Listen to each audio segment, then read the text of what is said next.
one specific team shared this story. And this is a more formal team. They, I know their business attires, they're all in suits, and it's not casual, but they do have a lot of fun.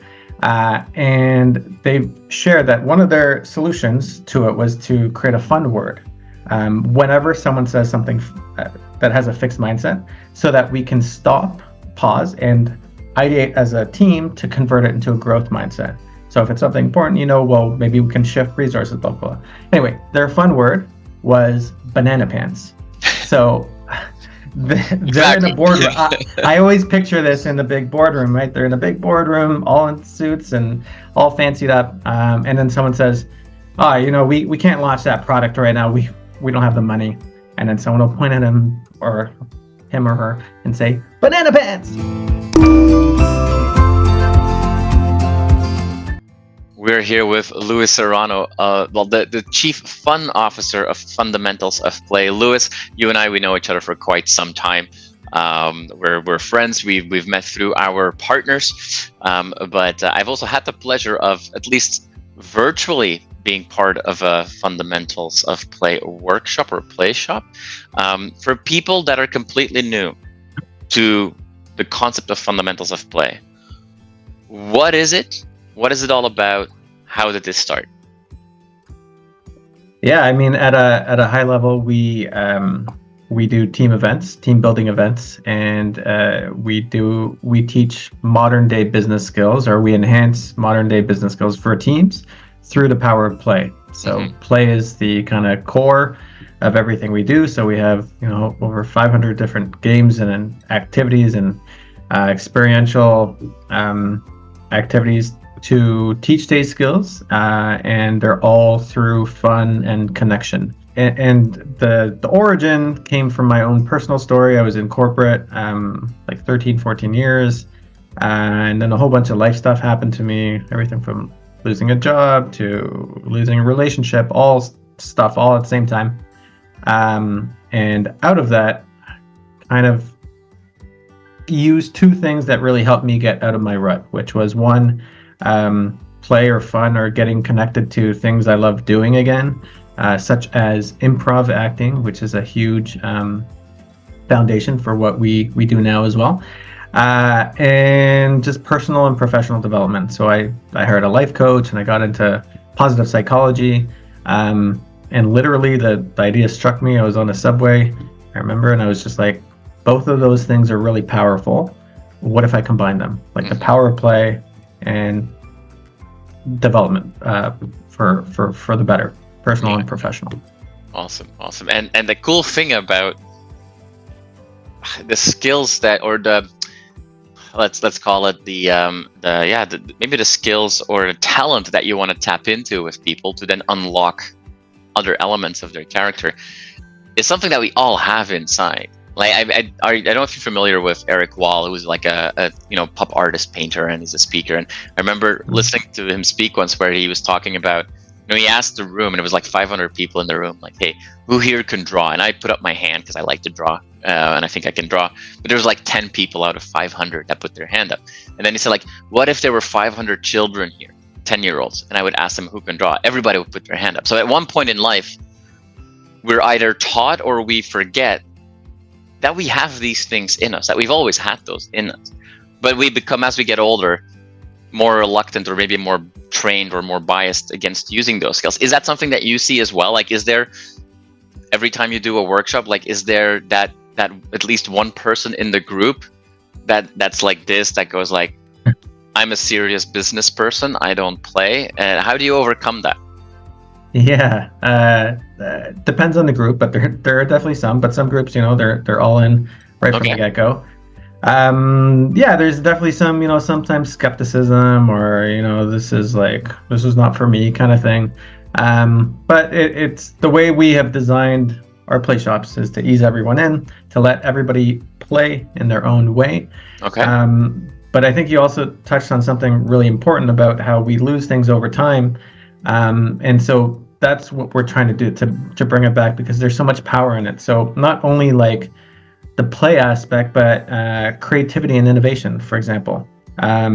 there was a NASA study where they looked at creative geniuses, 2-year-olds versus 20-something-year-olds, and it went from 98% at 2-year-olds to 2%, right? And societal norms and school is a big factor as well, where we lose a lot of that stuff, and things like play. So when we incorporate fun, it connects new neurons in a brain. So it's great for creativity, great for innovation. So we do an innovation play shop, and all these crazy ideas come out of it, and we teach people how to actually ideate and come up with better ideas and play themselves to better concepts and improvements within the business.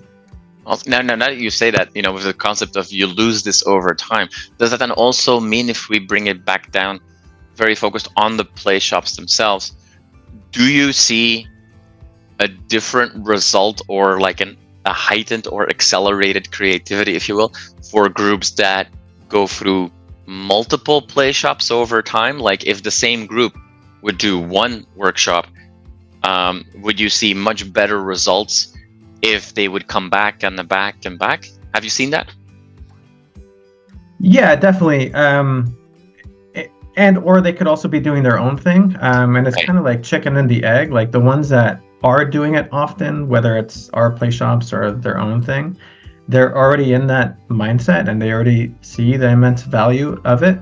But yeah, some of our biggest clients, that have done 5, 6, 7 play shops every quarter or sometimes even monthly, they're practicing all these different skills, right? Innovation, and then they're actually like seeing the changes within the team, or resiliency, or communication aspects, storytelling, all these different things, and then they go back and implement them, and we hear all kinds of cool stories all the time. Yeah. Is there a story that you can share with us of like that you've seen actual change based on this adopting this new mindset? Yeah, one of my favorites is probably so in our resiliency play shop, the whole concept is how do we become more proactive with the skills or tools to be resilient versus reactive? Because a lot of teams wait for the bad stuff to happen, and then they're like, oh, let's be resilient. They have to have the stuff in place, and the core skill for teams that are being resilient are how do we identify a fixed mindset, either as a team or as individuals, and convert it into a growth mindset. So the whole play shop is kind of leading up to that. But one of the core kind of key takeaways that we brainstorm in that is, how do we identify when we have a fixed mindset? And the fixed mindset is all like, oh, we can't do that. We don't have the resources, even if it's something important that we know we need to do. And how do we convert it into growth? So we come up with all kinds of different ideas, and we kind of guide that conversation and ideation for the teams. But we have a few teams, but one specific team shared this story. And this is a more formal team. They, I know their business attires, they're all in suits, and it's not casual, but they do have a lot of fun. And they've shared that one of their solutions to it was to create a fun word whenever someone says something that has a fixed mindset, so that we can stop, pause, and ideate as a team to convert it into a growth mindset. So if it's something important, well, maybe we can shift resources, blah, blah, blah. Anyway, their fun word was banana pants. So they're in a boardroom. I always picture this in the big boardroom, right? They're in a big boardroom, all in suits and all fancied up. And then someone says, we can't launch that product right now. We don't have the money. And then someone will point at him or her and say, banana pants. And then they use that as a fun way, right? Because it can't be like, oh, that's fixed, and then it gets a little more personal. So it's supposed to disconnect it. And then they work towards, well, this is an important thing. Maybe we can shift resources. We've done this in the past, and then turn it into more growth mindset. So that's just a really fun one that I always picture that one. I always share that one as well. Yeah. Awesome. A lot of people that watch this show are people that have some level of leadership in their role, whether they are a formal leader or whether or not they just, are that change agent within a team. For people that aren't going through a play shop right now or tomorrow, but that want to start embracing some of this, is there Is there a tip you can share that people can start using today to inject a little bit more of that play or fun in their work style to unlock a little bit more all this potential?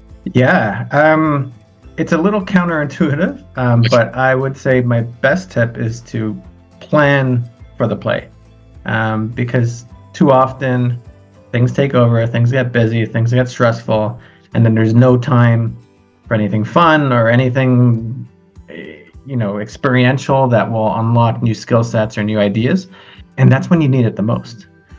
So kind of pre-planning, pre-scheduling, and it could be whatever. You could Google. There's all kinds of ideas out there for like different things, whether you're looking for innovation or like to inject some more appreciation with the team or whatever it is. Or of course, you could do a workshop or a play shop or whatever. It's some type of team building, but plan for it, allocate resources to it. If you're a growth-oriented team, you can't stay stagnant and just keep reacting to the work that's coming in, because you won't be growing as a team, won't be gaining new skill sets, and the teams that grow are the teams that invest in this type of stuff.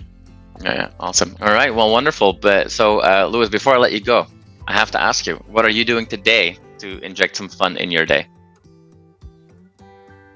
Great question. So I have an almost 1-year-old now. And I have the privilege of, working from home a lot of days, unless I'm going out to an event. And so it's just focusing on the play that she gives me. And it's amazing, because it's, comes from such a childlike, innocent place. And I just full on indulge in that play-centered mindset. Brings me more fully into that play mindset as well. And you're just playing at home, playing in the park, just taking her everywhere and teaching her new fun things, and she teaches me. So, and I think you have your own as well. So, wondering, Jasper, do you get that? I got it.